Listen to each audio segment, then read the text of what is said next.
The Assembly will now resume the general debate.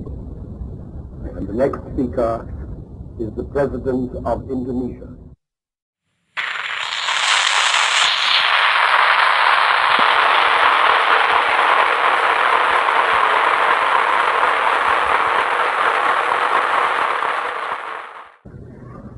Mr. President, Your Excellency, distinguished delegates and representatives, today, in addressing this session of the United Nations General Assembly, I feel oppressed by a great sense of responsibility. I feel a humility in speaking to this august gathering of wise and experienced statesmen from east and west, from the north and from the south, from old nations and from young nations, and from nations newly reawakened from a long sleep.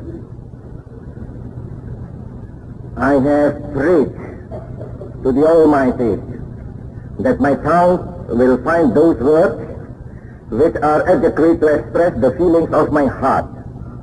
And I have prayed also that these words will bring an echo from the hearts of those who listen.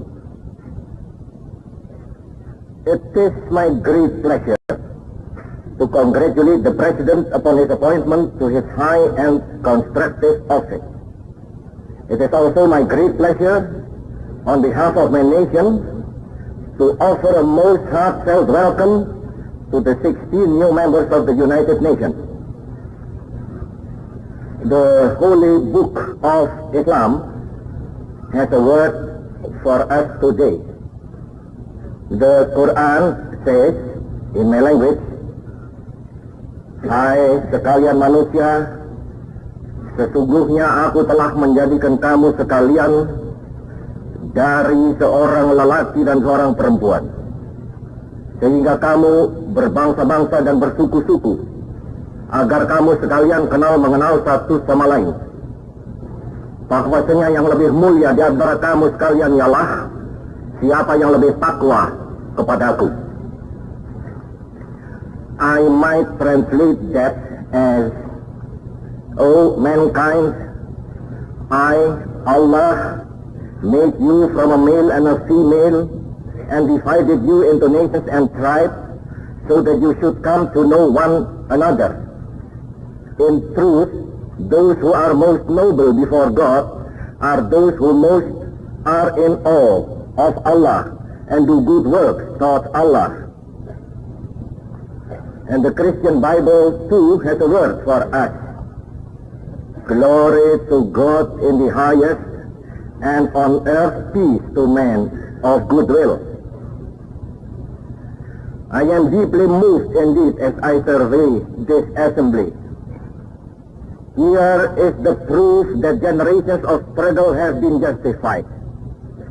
Here is the proof that sacrifice and suffering have achieved their end. Here is the proof that justice has begun to prevail, and that some great evils have already been banished. Furthermore, as I survey this assembly, my heart is filled with a great and fierce joy. I see clearly that a new day has dawned, and that the sun of freedom and emancipation, that sun of which we have dreamed so long, is already risen over Asia and Africa. Now today, I address the leaders of nations and the builders of nations. But indirectly, I speak also to those you represent, to those who have sent you here, to those who have entrusted their future to your hands. I greatly desire that my words shall strike an echo also in those hearts, in the deep heart of humanity, in that great heart from which has been brought so many shouts of joy, so many cries of sorrow and despair, and so much love and laughter. Today it is President Soekarno who addresses you.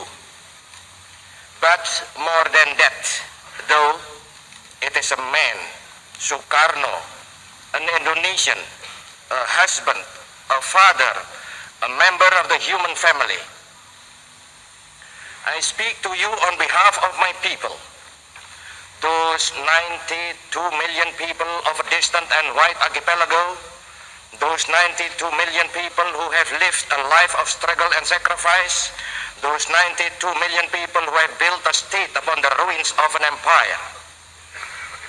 They and the people of Asia and Africa, of the American continent and the European continent and the people of the Australian continent, they are watching and listening and hoping. They see in this organization of the United Nations a hope for the future and a prospect of the present. The decision to attend this session of the General Assembly was not an easy one for me to take. My own nation faces many problems, and time to solve those problems is always short. However, this is perhaps the most important assembly yet held, and all of us have a responsibility to the rest of the world as well as to our own nations. None of us can escape this responsibility, and surely none wish to. I am very sure that the leaders of the younger and the reborn nations can make a very positive contribution to the solution of the many problems facing this organization and the world at large. Indeed, I am confident that man may once again say, the new world is called to redress the balance of the old. It is clear today that all major problems of our world are interconnected. Colonialism is connected to security. Security is connected to the question of peace and disarmament. Disarmament is connected to the peaceful progress of the underdeveloped countries. Yes, all are connected and interconnected. If we succeed in finally solving one problem, then the way to the solution of all the others will be open. If we succeed in solving, for example, the problem of disarmament, then the necessary funds will be available to assist those nations which so urgently need assistance. Very briefly, the principle which must be followed.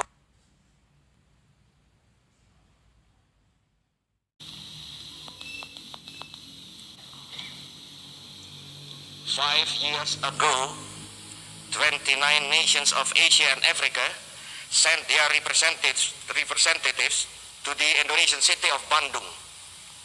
29 nations of Asia and Africa. Today, how many free peoples are there? I will not count them, but look around this chamber now. Then tell me whether I am right or not when I say that this is the time of the building of nations and the time of the emergence of nations. Yesterday, Asia, and that is a process not yet completed. Today, Africa, and that too is a process not yet completed. Furthermore, not all nations, the nations of Asia and Africa, are yet represented here. This organization of nations is weakened insofar as it rejects the representation of any nation, and especially of a nation which is old and wise and powerful. I speak of China. I speak of what is often called communist China, which is for us the only real China. This organization is greatly weakened precisely because it rejects the membership of the biggest nation in the world. Every year,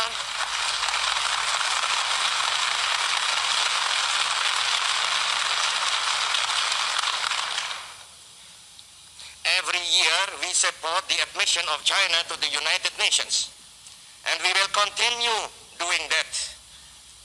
We do not give our support merely because we have good relations with that country, and certainly we do not do so from any partisan motive.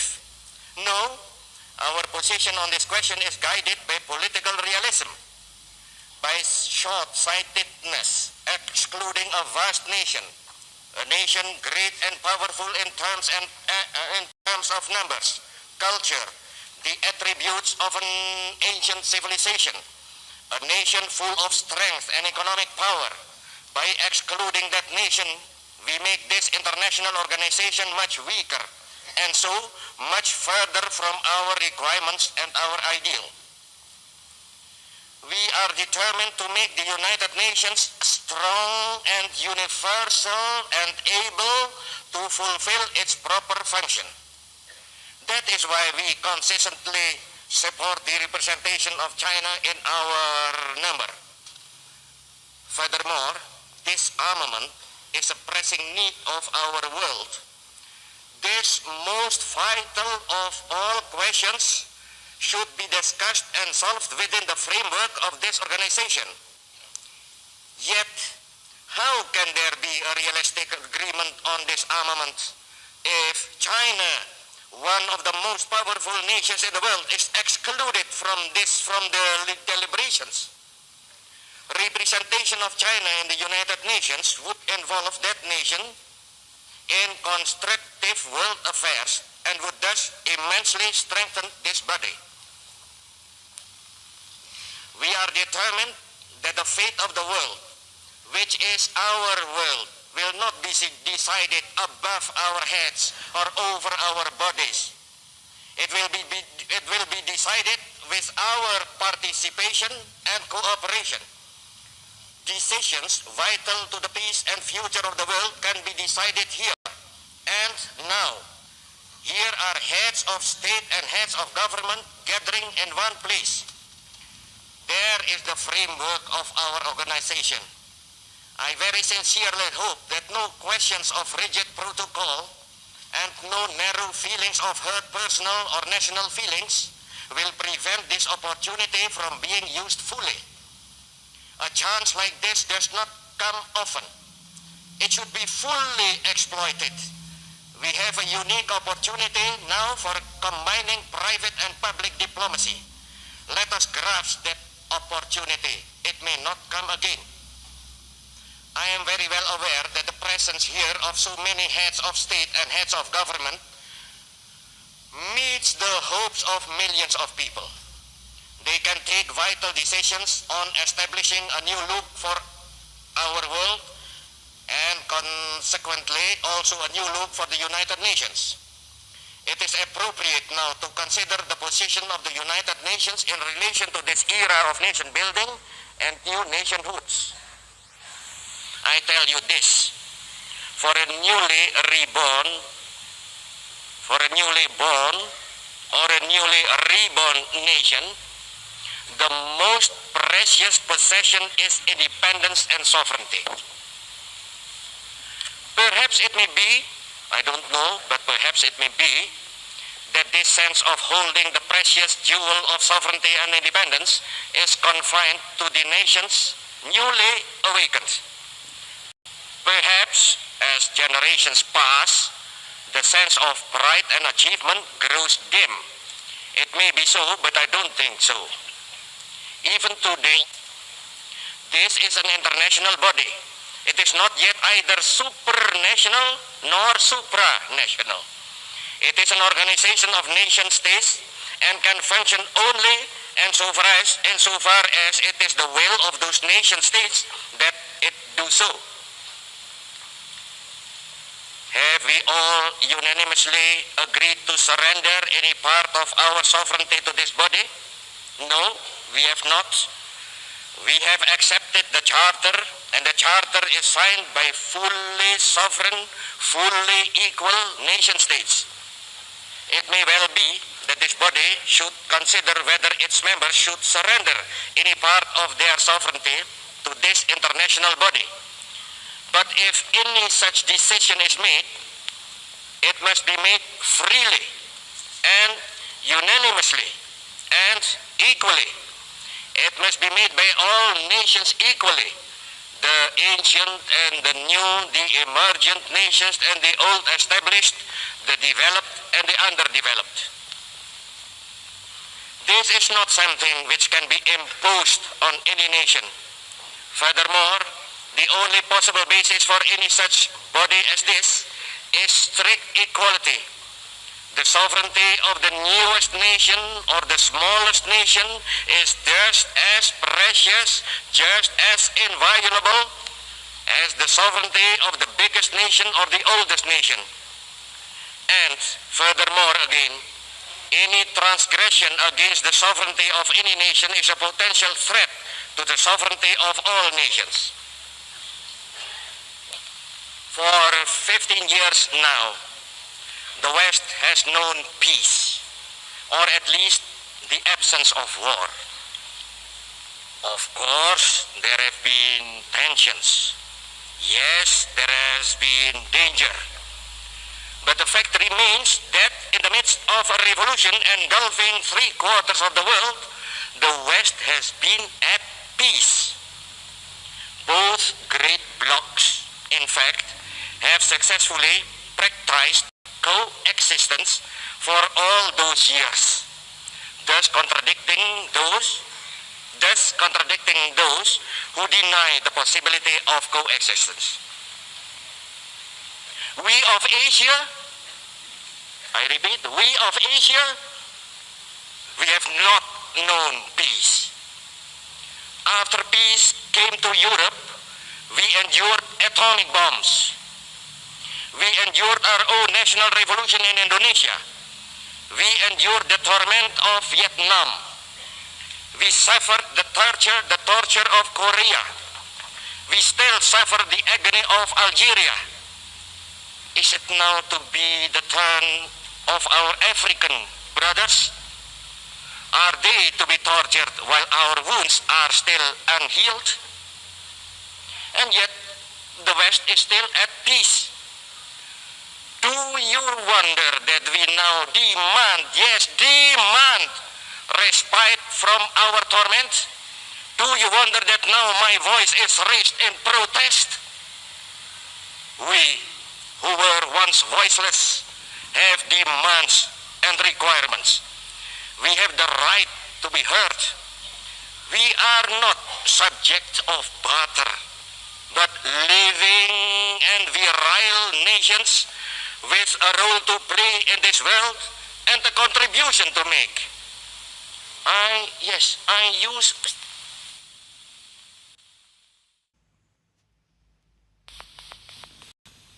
its forms is a great and continuing danger.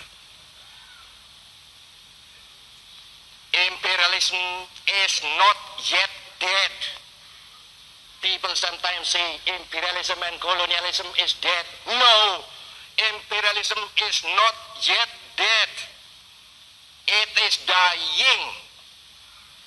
Yes, the tide of history is washing over its battlements and undermining its foundations.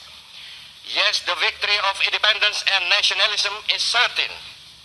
Still, and mark my words well, the dying imperialism is dangerous as the wounded tiger in a tropical jungle.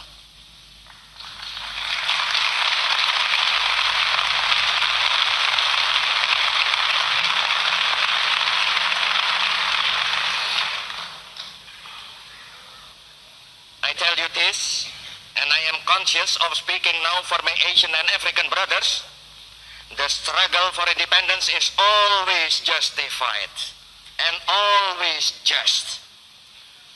Those who resist that irresistible onward march of national independence and self-determination are blind. Those who seek to reverse what is irreversible are dangers to themselves and to the world. Until these facts, and they are facts, are recognized, there will be no peace in this world and no release of tension.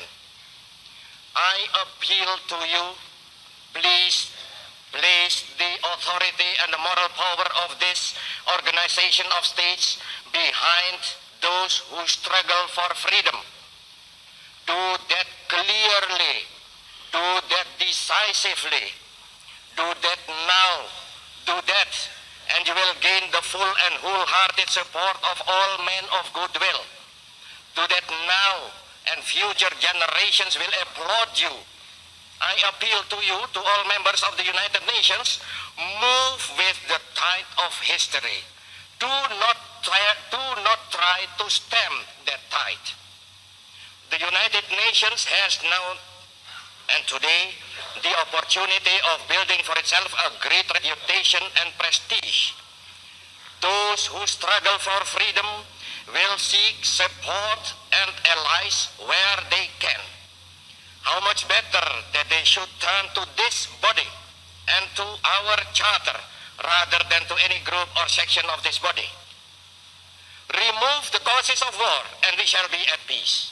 Remove the causes of tension and we shall be at rest. Do not delay. The time is short. The danger is great.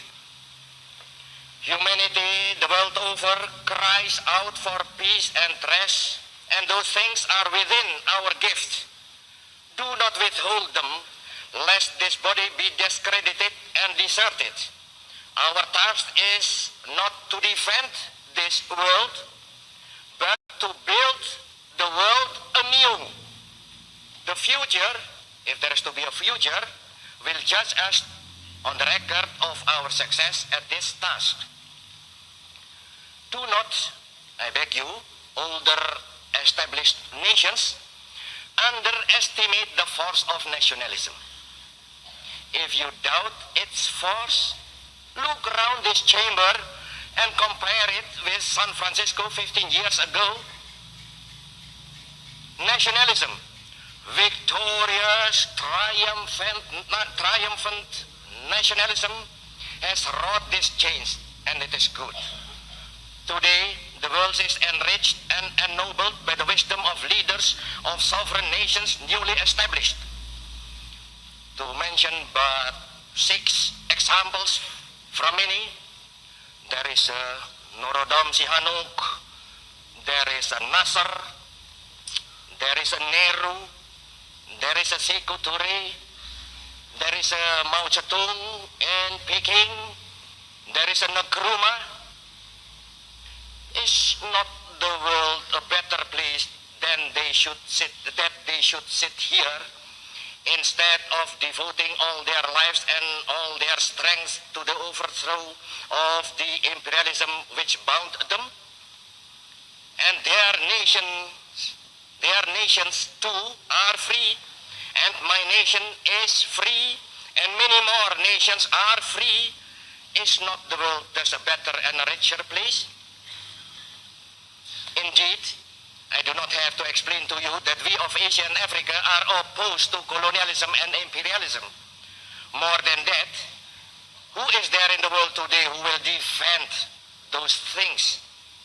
They are universally condemned, and rightly so.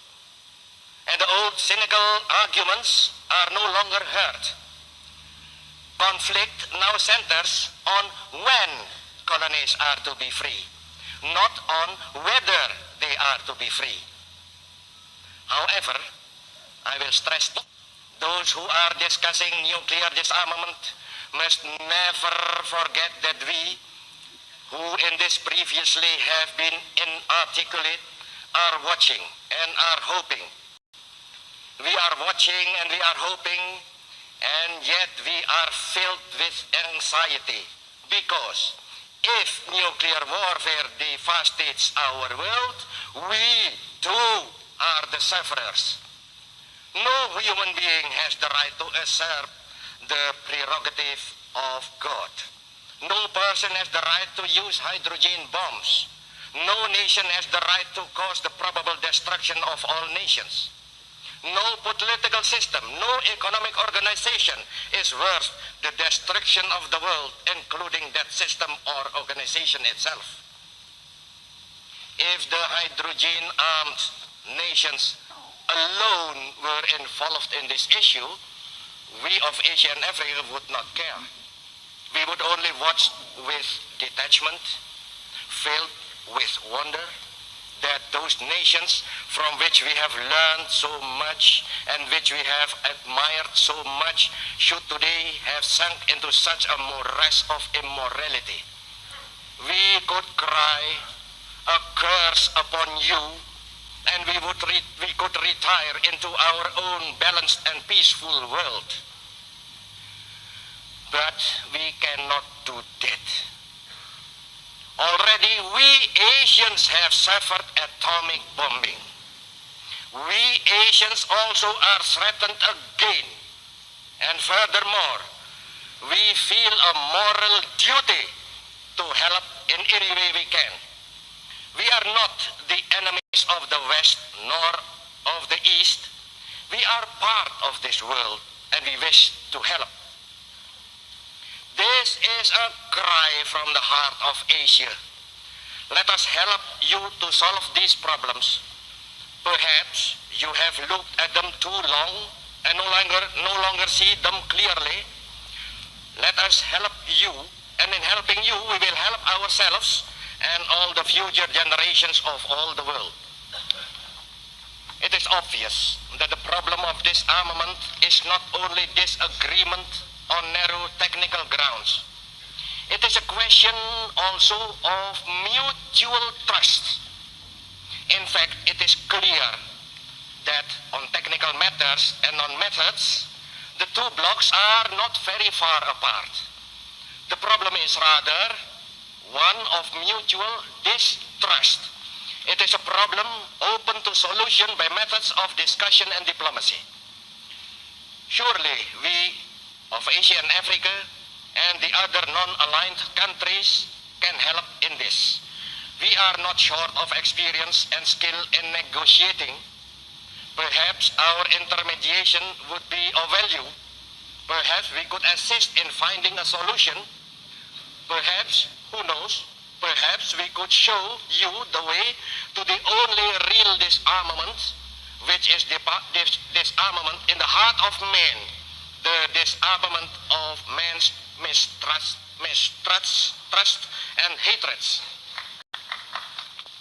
Then it is the testing of those weapons. I know that there is scientific disagreement about the genetical effect of those tests. That disagreement, however, is in terms of the numbers affected. It is agreed that there are evil genetical effects. Have those who authorize the test ever seen the results of what they do? Have they looked at their own children and thought about those results? At the present time, the testing of nuclear weapons is suspended. Not, mark you well, not forbidden, but only suspended. Let that fact serve as a beginning then. Let that fact serve as the basis for prohibition of testing and then for real disarmament. Before leaving the subject of disarmament, I must make one more comment. To speak of disarmament is good.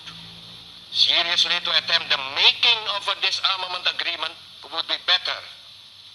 Best of all would be the implementation of an agreement on disarmament. However, let us be realistic. Even the implementation of a disarmament agreement would not guarantee peace to this sore and troubled world. Peace will come only when the causes of tension and conflict are removed. If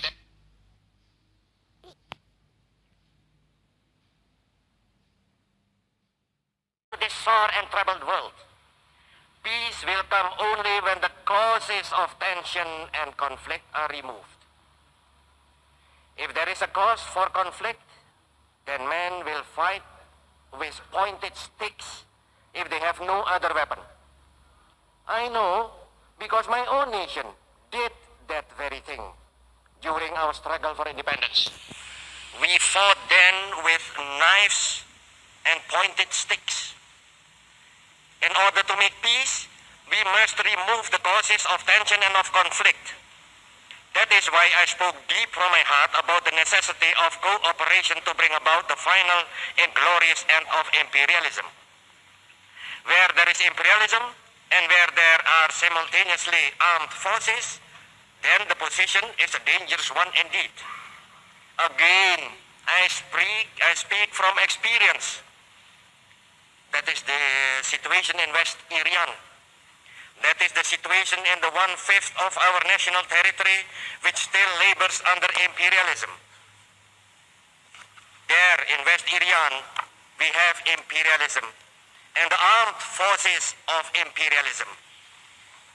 Bordering that territory, our own troops stand guard by land and sea. Those two bodies of troops face each other. And I tell you, that is an explosive situation. Very recently, those young and misguided troops who were in West Irian defending an outmoded conception were reinforced by an aircraft carrier, the Karl Doorman, from their remote homeland. I tell you that then the situation became positively dangerous. The Commander-in-Chief,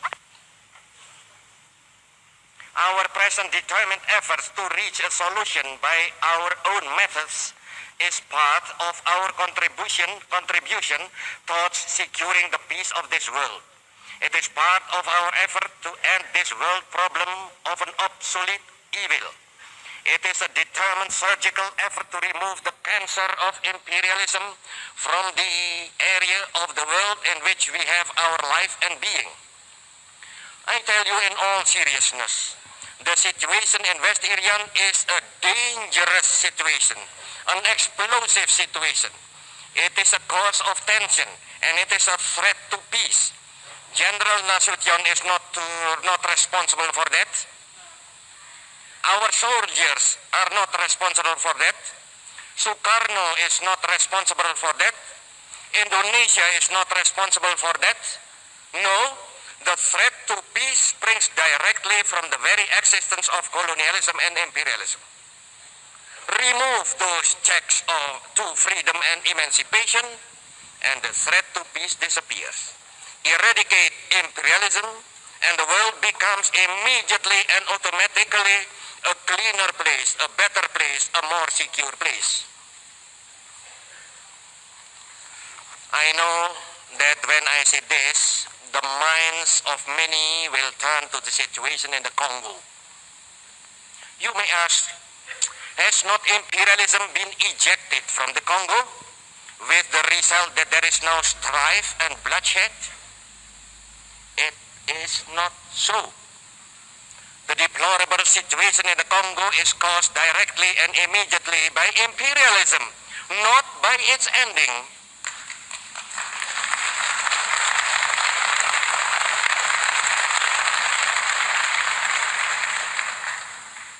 Imperialism sought to maintain its foothold in the Congo, sought to mutilate and cripple the new state. That is why the Congo is in flames. Yes, there is agony in the Congo, but that agony is the birth pang of progress. An explosive progress always brings pain. Tearing up the deep roots of vested interests, national and international, always causes pain and dislocation. We know that. We know too from our own experience that development itself creates turbulence. A turbulent nation needs leadership and guidance, and it will eventually produce its own leadership and guidance. We Indonesians, we speak from bitter experience. The problem of the Congo, which is a problem of colonialism and imperialism, must be solved by application of those principles I have already mentioned. The Congo is a sovereign state. Let that sovereignty be respected. Remember, the sovereignty of the Congo is no less than the sovereignty of any nation represented in this assembly, and it must be respected equally.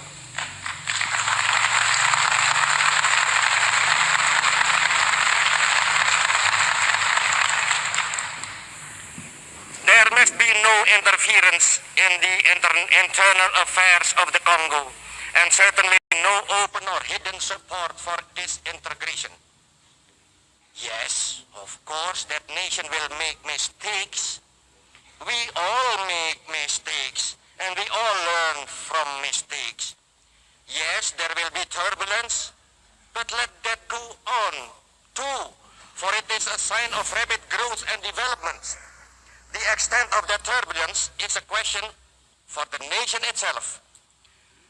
Let us individually or collectively assist there, if we are requested to do so by the lawful government of that nation. However, any such assistance must be clearly based upon the unquestioned sovereignty of the Congo. Finally, have confidence in that nation. They are going through a time of great trial and are suffering deeply. Have confidence in them as a newly liberated nation, and they will find their own way to their own solution of their own problems. I will let the people of Algeria want independence. There can be no argument about that. If they had not, then this long and bitter and bloody struggle would have ended years ago. The thirst for independence and the determination to achieve that independence are the central factors of this situation. What is not yet decided is just how close and harmonious should be the future cooperation with France. Very close and very harmonious cooperation should not be difficult to achieve even at this stage, although perhaps it gets more difficult as the days of struggle pass. Then let a plebiscite be held under the United Nations in Algeria.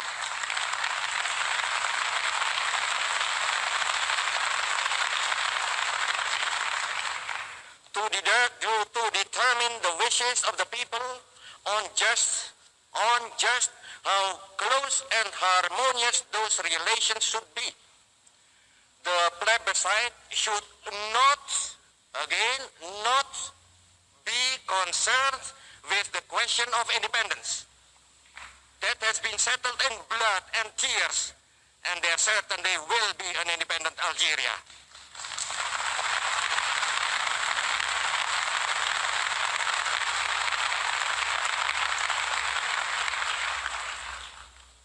A plebiscite such as that I suggest would, if it is held soon, be the best guarantee that independent Algeria and France will have close and good cooperation for their mutual benefit. Again, I speak from experience. Indonesia had no intention of disrupting close and harmonious relations with the Netherlands. However, it seems that even today, as generations ago, the government of that nation insists upon giving too little and asking too much. Only when this became unbearable were those relations liquidated. Permit me geology. In Asia and Africa today, still living, still thinking, still acting, are those who have led their nations to independence. Those who have evolved great liberating economic theories, those who have overthrown tyranny, those who have united their nations, and those who have defeated disruption of their nations. Thus, and very properly, we of Asia and Africa are turning towards each other for guidance and inspiration, and we are looking inwards towards the experience and the accumulated wisdom of our own nations. Do you not think that Asia and Africa perhaps have a message and a method for the whole world?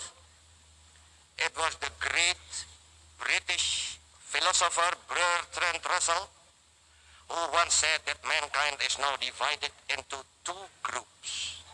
One group follows the teachings of Thomas Jefferson in the Declaration of American Independence. The other group follows the teachings of the Communist Manifesto.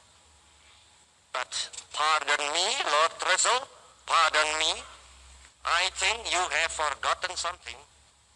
I think you have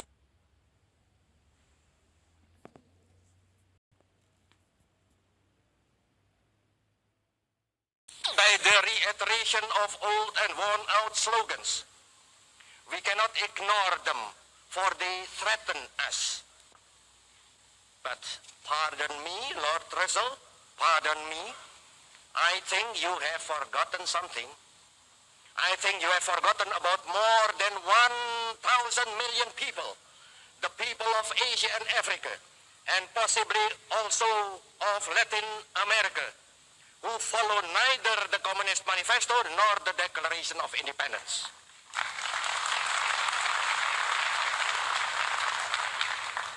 Mind you, we admire both, and we have learned much from both, and we have been inspired by both. We could fail, who could fail to be inspired by the words and the spirit of the Declaration of Independence?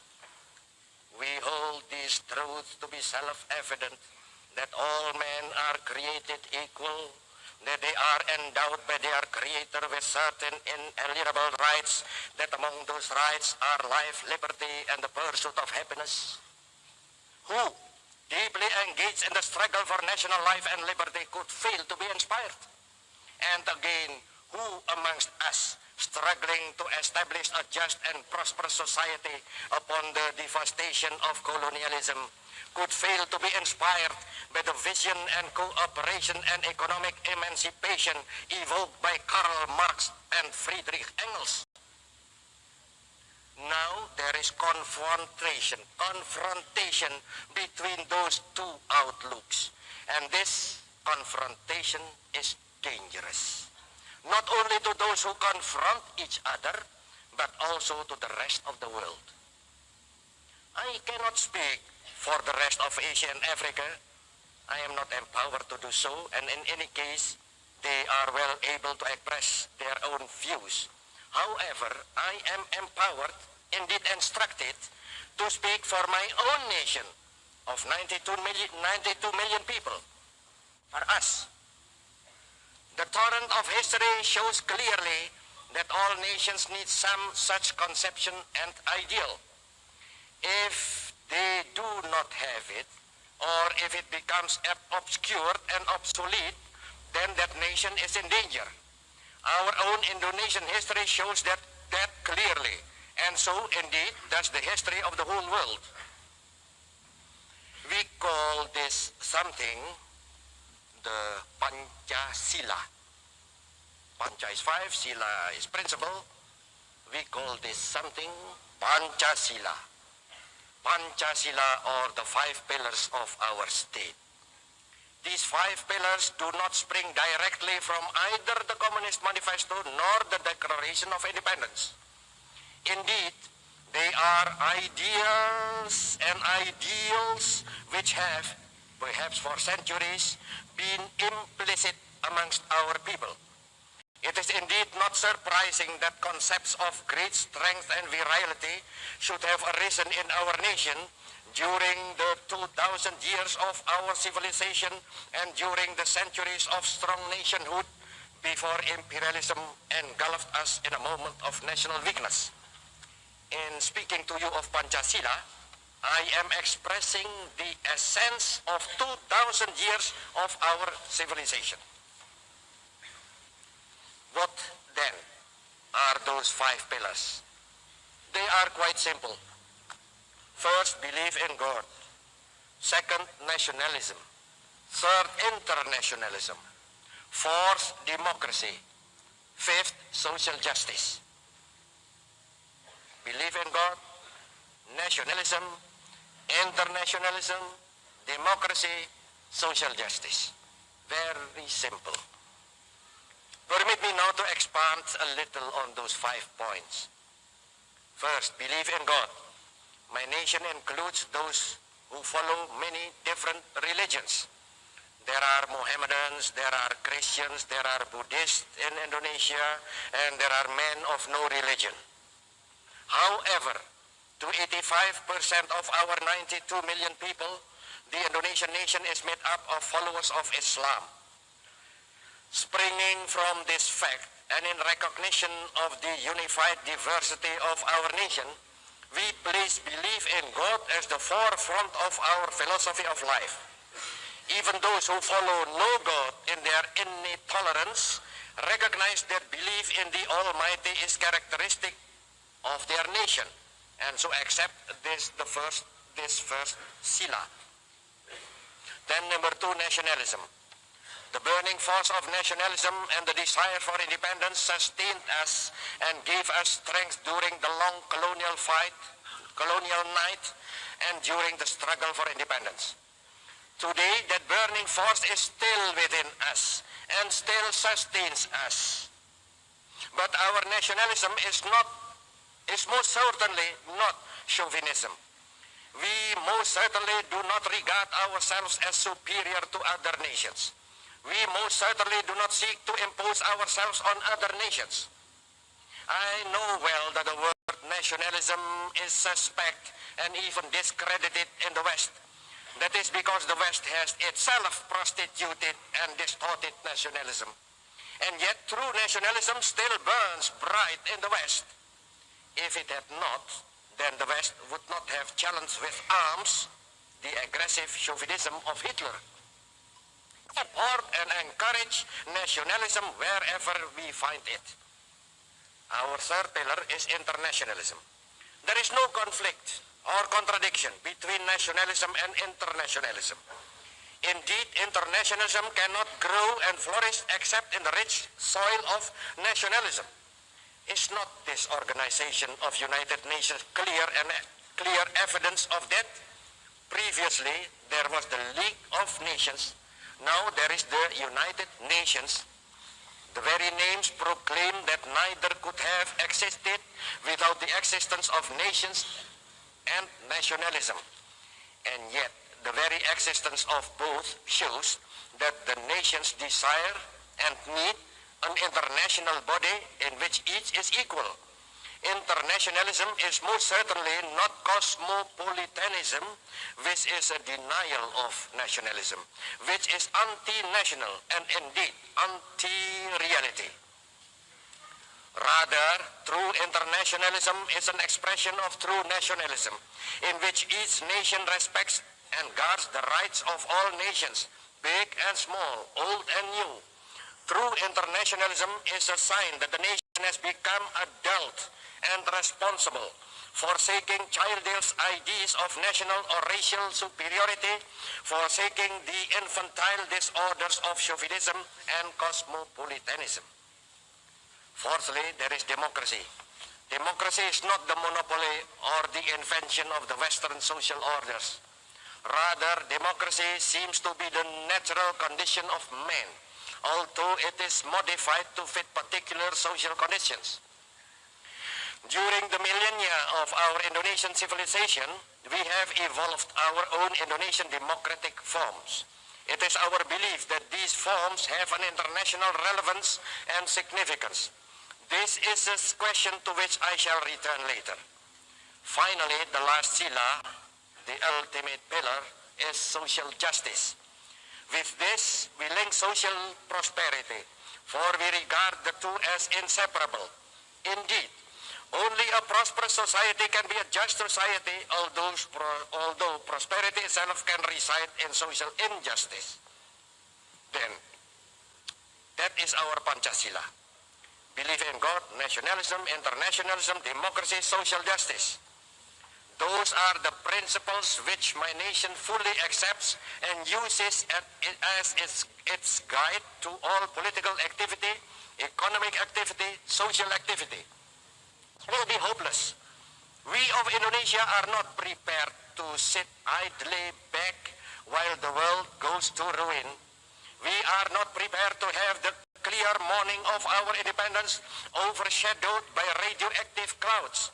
No nation of Asia or Africa is prepared to do this. We have a responsibility to the world, and we are ready to accept and fulfill that responsibility. If that means intervening in what has previously been in what has previously been the affairs of great powers remote from us, then we are prepared to do that. No nation of Asia or Africa will shirk that task. Rejected by the nation. What would be the international application of Pancasila? How could it work in practice? Let us take the 5 points one by one briefly. First then, believe in God. No person who accepts the Declaration of American Independence as a guide to life and action will deny that. And equally, certainly no follower of the Communist Manifesto would, in this international forum today, deny the right to believe in the Almighty. For further elucidation about that, I refer to Mr. Aidit, sitting there, the leader of the Indonesian Communist Party, who sits in my delegation and accepts wholeheartedly both the Communist Manifesto and the Pancasila. Second, nationalism. We are all representatives of nations. How then can we reject nationalism? To do so would be to reject our own nations and to reject the sacrifices of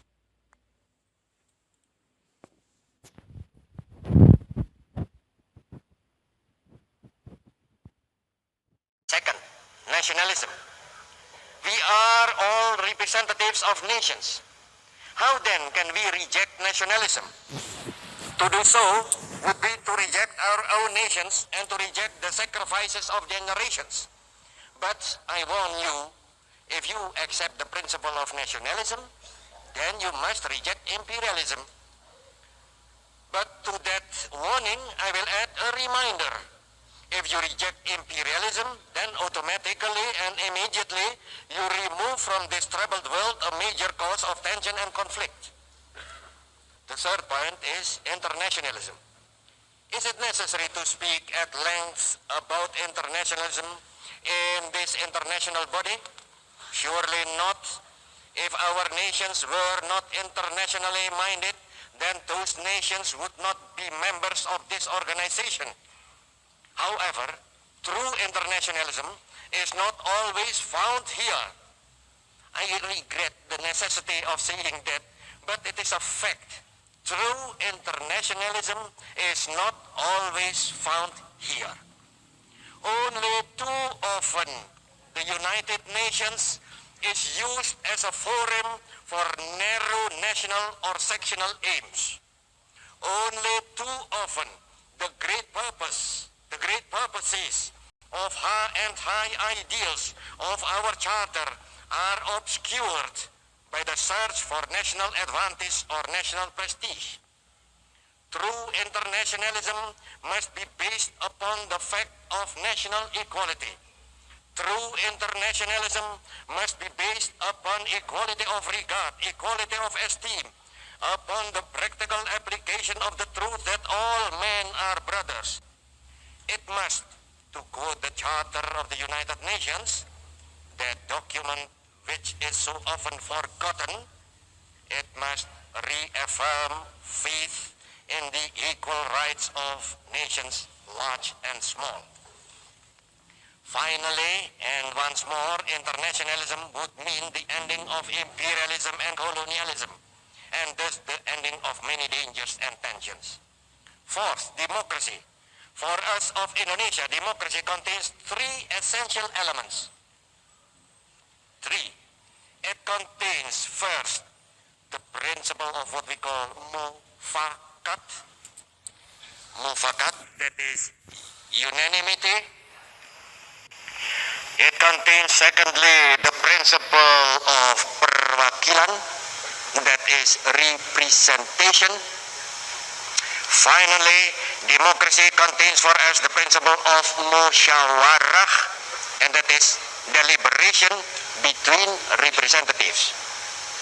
Yes, Indonesian democracy contains those three: unanimity, representation, deliberation between representatives.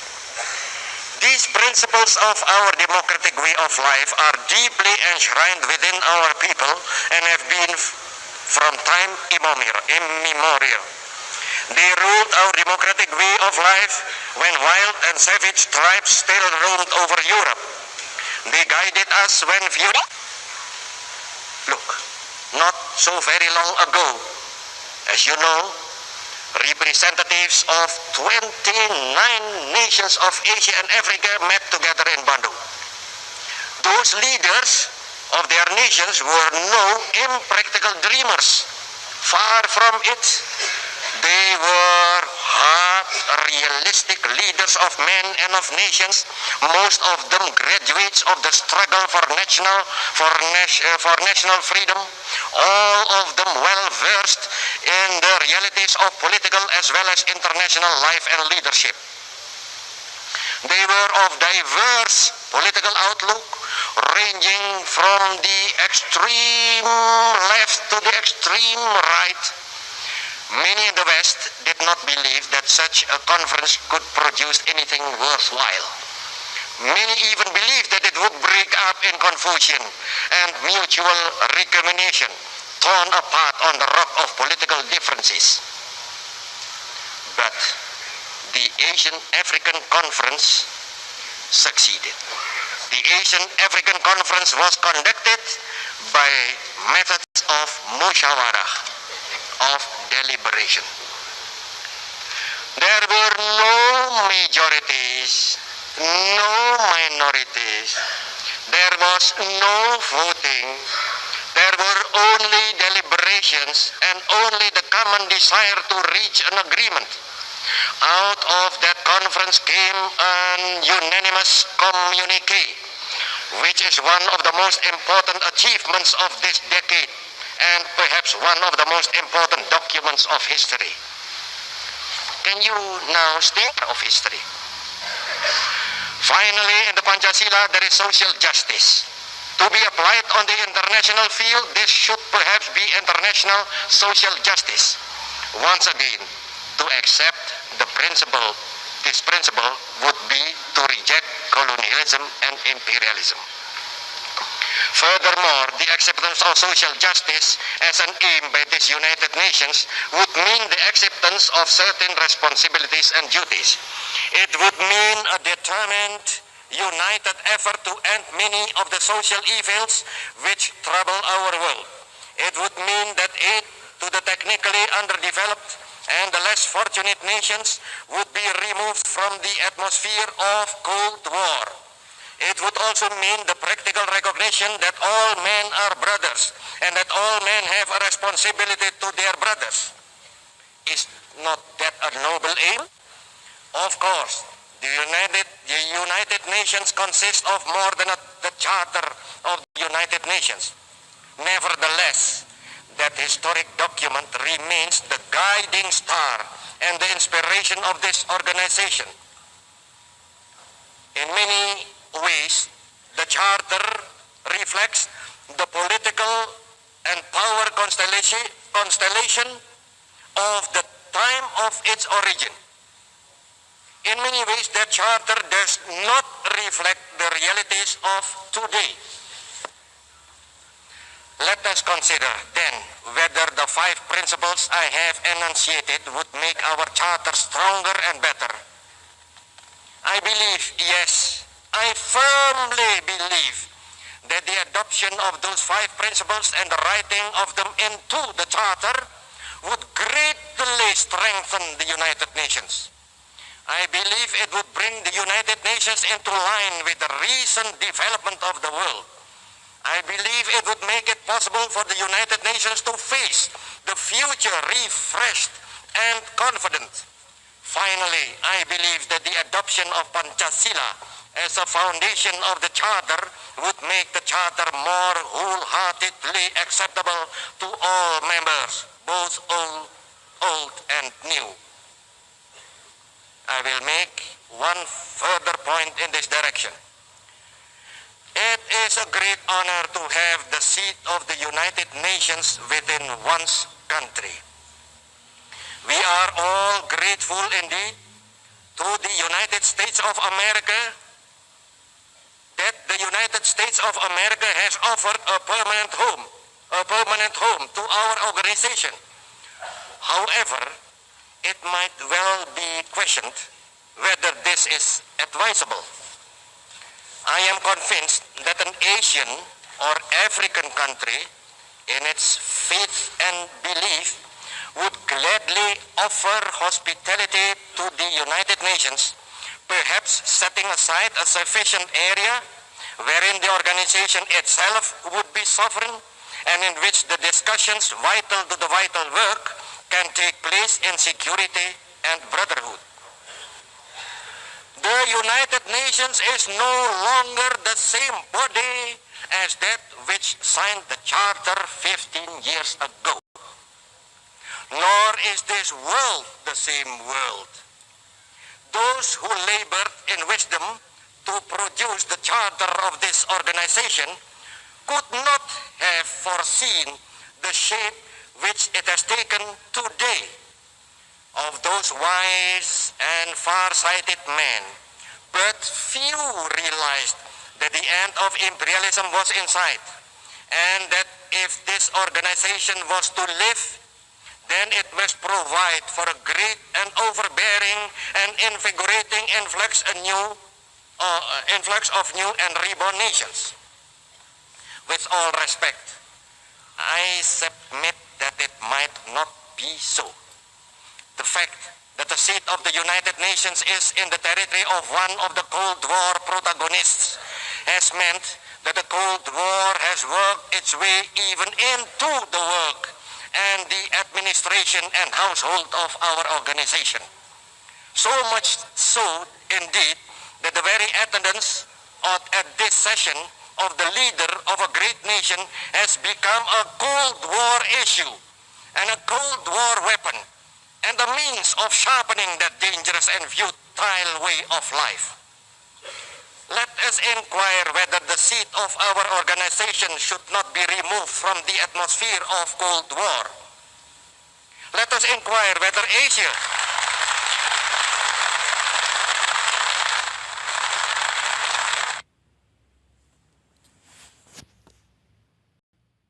the Cold War uncommitted to either bloc, and where the delegates can move easily and freely where they will, and in doing so, perhaps gain a wider understanding of the world and its problems. The purpose of the United Nations should be to solve problems. To use it as a mere debating platform, or as a propaganda outlet, or as an extension of domestic politics, is to pervert the high ideals which should imbue this body. In order to modernize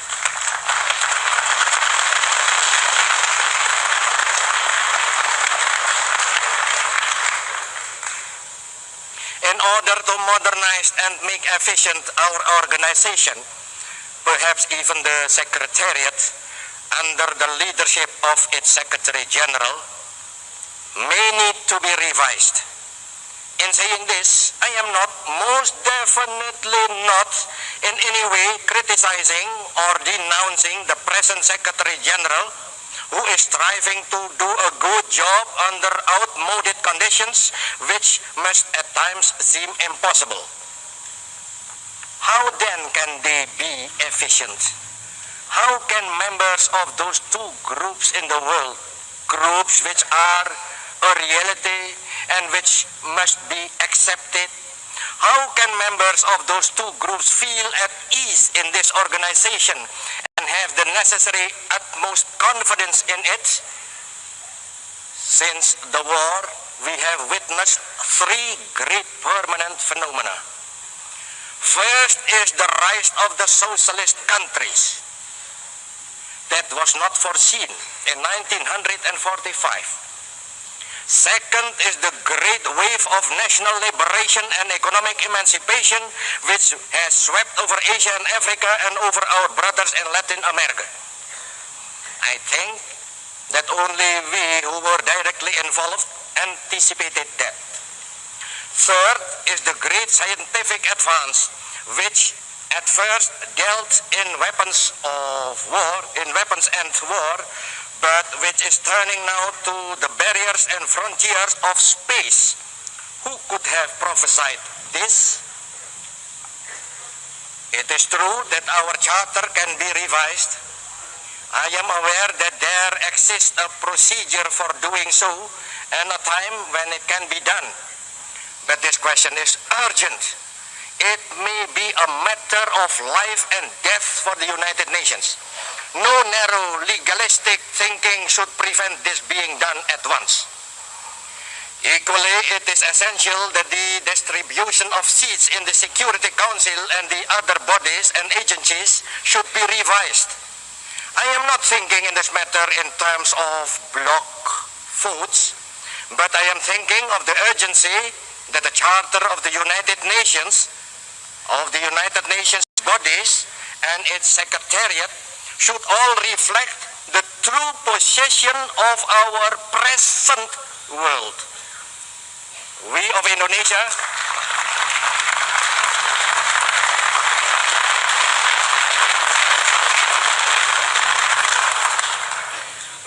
Indonesia regard this body with great hope and yet with great fear. We regard it with great hope because it was useful to us in our struggle for national life. We regard it with great hope because we believe that only some such organization as this can provide the framework for the sane and secure world we crave. We regard it with great fear because we have presented one great national issue, the issue of West Irian, before this assembly, and no solution has been found. We regard it with fear because great powers of the world have introduced their dangerous Cold War game into its halls. We regard it with fear lest it should fail and go the way of its predecessor and thus remove from the eyes of men a vision of secure and united future. Let us face the fact that this organization in its present methods and by its present form is a product of the Western state system. Pardon me, but I cannot regard that system with reverence. I cannot even regard it with very much affection, although I do respect it greatly. Imperialism and colonialism were offspring of that Western state system, and in common with the vast majority of this organization, I hate imperialism. I detest colonialism.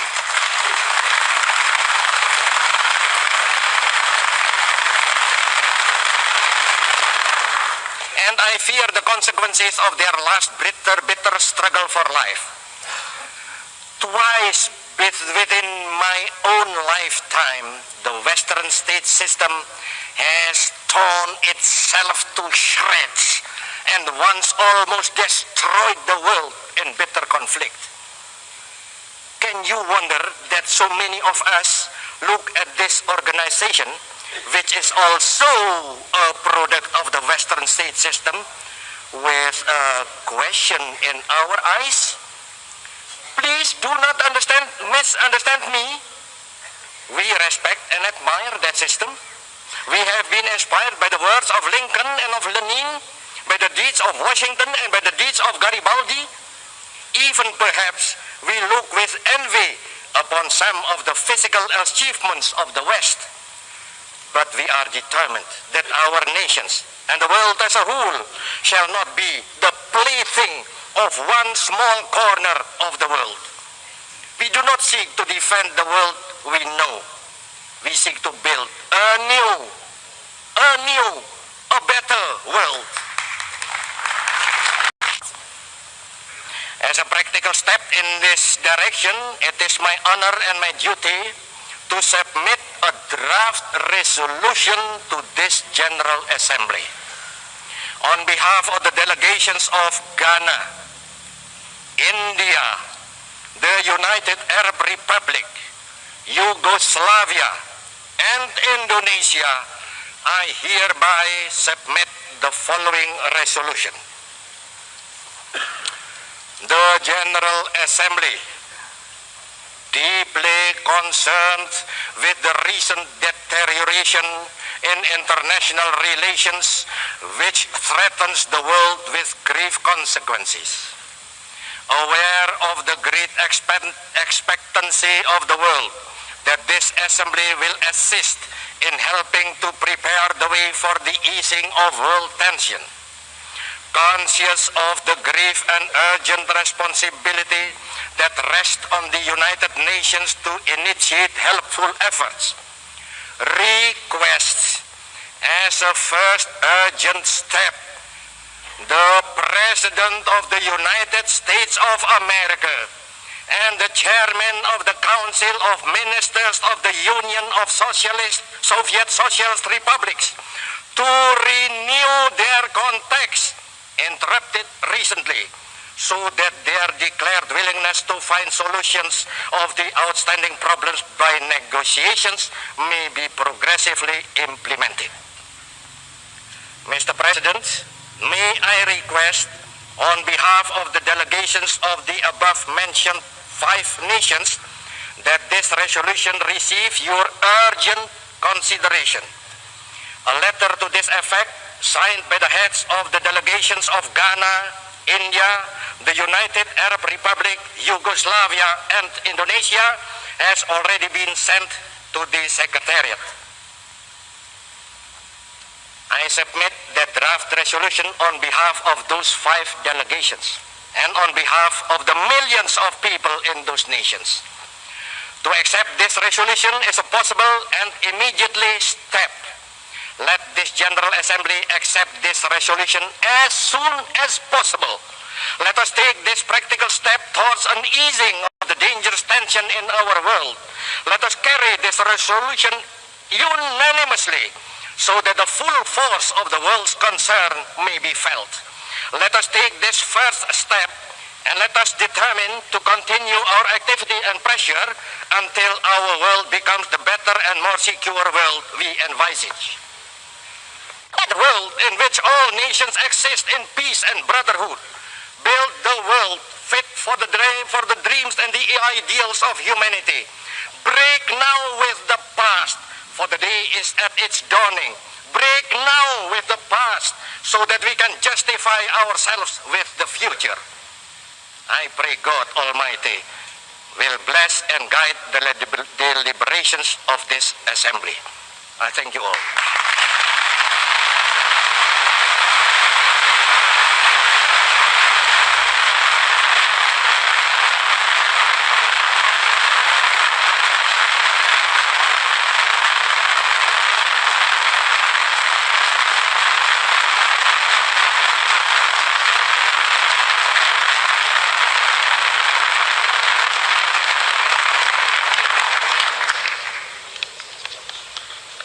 I call at this point on the distinguished Prime Minister of India, who has asked for the floor.